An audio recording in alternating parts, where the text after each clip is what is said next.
আমি আজকে হানিফ বিরিয়ানি খাচ্ছি। আজ থেকে 13 বছর আগে খেয়েছিলাম ঈদের শপিং করতে যেয়ে। আবার আজকে আজমির বাসায় খাচ্ছি। আমার মেয়ে আজমি বললো কী খাবা, কারণ চিকেন বিরিয়ানি না মটন। আমি বললাম তাহলে হানিফই খাবো। তো যাই হোক, আজকে হানিফ এনে দিল, আমি হানিফ খাচ্ছি গরম গরম।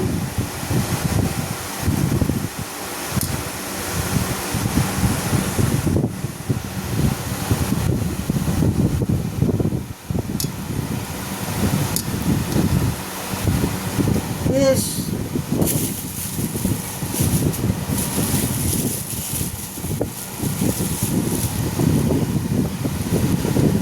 একটু লেবু চেপে নিলাম।